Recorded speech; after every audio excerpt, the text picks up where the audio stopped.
Erev Tov Rabotai, we are continuing with our Mishna Yomi Masechet Sheviit. We are up to Perek Tet Mishnah Daled. Today's Mishnah should be Leilu Nishmat, Neria ben Svedlana Arenbai Menuchato Began Eden Amen, and Avdil ben Chaim Lechaim for the Refuah Shelema of Tamar Bat Ksia Betoch Shar Cholei Israel. The Mishnah speaks about today that we learned the biur deadline for a certain species arrives when that species is no longer available in the fields to wild animals. So the Mishnah now is going to define the types of fields which this rule is referring to. The Mishnah says, "Ochlin ala mufkar, aval lo ala shamur." We may continue to eat a species in the home on account of produce that is found in ownerless fields, since such fields are open to wild animals. Aval lo ala shamur, but we may not eat a species in the home on account of produce that's growing in protected places. For example, fruits growing on trees in courtyards, because the wild animals cannot enter those areas, which Mefarshim explain, if you look at the Rav, since wild animals have no access to protected areas, any produce growing there cannot be described as available to wild animals. Therefore, even if a species is still present in a protected area, that is irrelevant to the laws of biur. Rather, the biur deadline arrives as soon as the species disappears from the open fields, even if it can still be found in protected areas. Rabbi Yossi matir afal shamur. The Mishnah quotes to us the opinion of Rabbi Yossi, that Rabbi Yossi allows one to continue eating a species in the home, even on account of produce growing in protected places, although the animals cannot reach it. And the Mefarshim explained to us, according to Rabbi Yossi, the Torah's requirement that a Shemitah crop be available for wild animals does not literally mean that wild animals can eat it. As long as produce is still attached to the trees or the ground in any place, even if it cannot be accessed by wild animals, there is no biur obligation. The Mishnah now is going to record 3 more laws regarding the matter of how long a species is considered available. Ochlin ala tfichin. We may continue to eat a species on account of produce that birds put in their nesting pots. What does this mean? The Mefarshim explain, nesting pots were small earthenware vessels built into the exterior walls of houses in which birds would rest.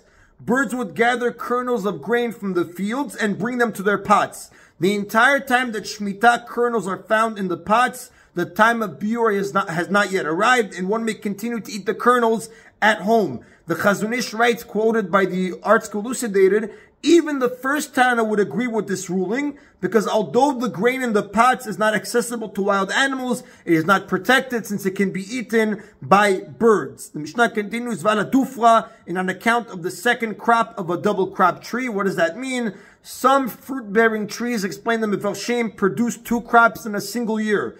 If a person stored fruits from the first harvest at home, he may continue eating them as long as some fruit from the later harvest is still available. Why? Because again, the Chazon Ish explains, since the 2 harvests yield the same type of produce and they occurred in the same year, the time of biur does not arrive until the fruits of both harvests disappear from the trees.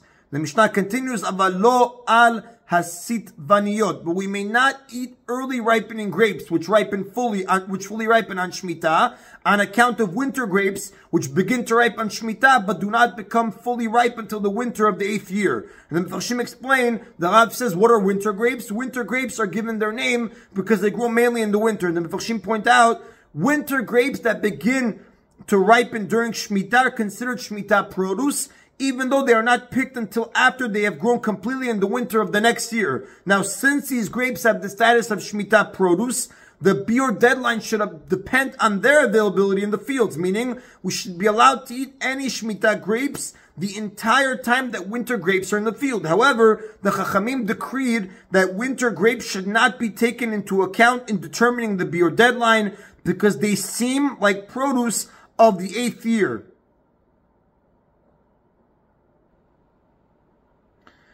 The Mishnah continues to quote Rabbi Yehuda's opinion. Rabbi Yehuda matir kol zman shebikiru ad shelo yichle hakaitz.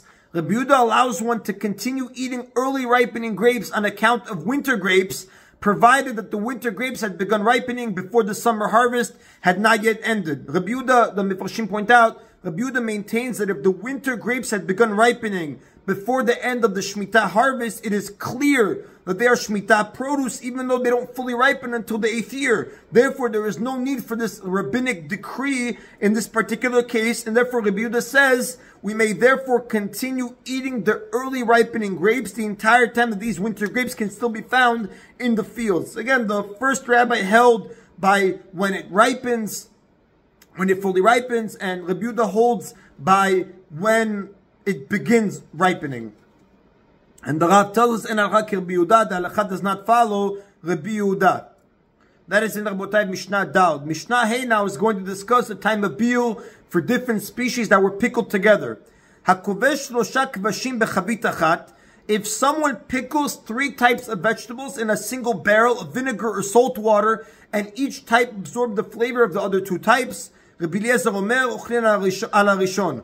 Eliezer says we may eat the vegetables only on account of the first species to reach its time of biur, meaning as soon as one of the species in the barrel reaches its biur deadline, all the vegetables in the barrel require biur because they contain the flavor of that forbidden species. Rabbi Yeshua however, Rabbi Yeshua disagrees. He says we may eat all the vegetables even on account of the last species to reach its time of biur, meaning even if 2 of the species have passed their biur deadline, we continue to eat them because of the single species that has not yet reached its deadline.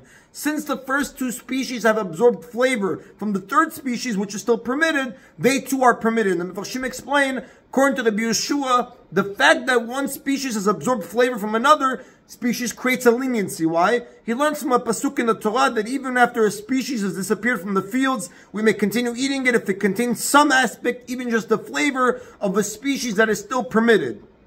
Rabban Gamliel says, Kol shekala mino min hasadei ve'er mino min hachavit. When one of the species has disappeared from the field, one removes that species from the barrel and performs biur with it since its time of biur has arrived. Meaning, according to Rabban Gamliel, we may continue eating the other 2 species whose biur has not yet arrived.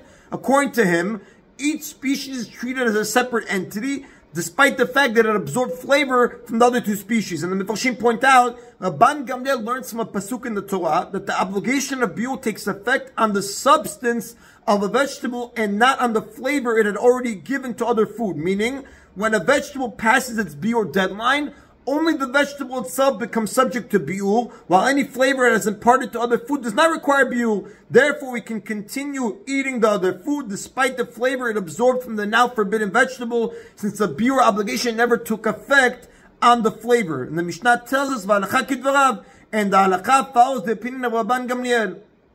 The Mishnah continues, Rabbi Shimon says, all species of vegetables are treated as one with regard to biur, meaning there is no obligation to remove vegetables from the house as long as vegetables of any species are available in the fields. Meaning, even if all 3 of the species in the barrel have disappeared from the fields, one may continue to eat all 3 as long as some other type of vegetable is still available in the fields. And Vashim point out, Rabbi Shimon maintains that all vegetables are subject to the same biur deadline, meaning when every type of vegetable is disappeared from the fields, that's when you have to perform biur. So according to Rabbi Shimon, even after all 3 species in the barrel are no longer found in the fields for wild animals, we may continue to eat them the entire time that other types of vegetables can still be found. It is not necessary to remove any of them from the house until all vegetables are gone from the field. The Mishnah now is going to deal with the vegetable called porcelain, which survives for a long time. It's hard to tell when porcelain is no longer available to wild animals, because even after it has disappeared from open areas, it might still be growing in hidden places. Therefore, the Mishnah gives a sign how you can determine that porcelain has completely disappeared. The Mishnah says, "Ochrin birgila ad sheichlu sigariyot mibikat bet netofa." We may continue to eat porcelain until the time that artichokes disappear from the valley of Bet Netofa, which is an exceptionally, Mefarshim explain, it's an exceptionally well-watered area where artichokes last for a long time. Once even the artichokes of Bet Netofa have dried up, it must be assumed that all porcelain has disappeared from the fields and therefore require biur. The Mefarshim explain, the Rambam in his commentary writes, artichokes survive longer than porcelain and they last longer in Bet Netofa than anywhere else. So once the artichokes in fertile Bet Netofa have dried up, then artichokes have surely dried up throughout the land, and once all the artichokes dried up, it must be assumed that all the porcelain is likewise dried up, and then it would be subject to the obligation of bi'ul. That is in Rabotai, today's Mishna Yomi. Baruch Adonai Leolam, Amen v'Amen.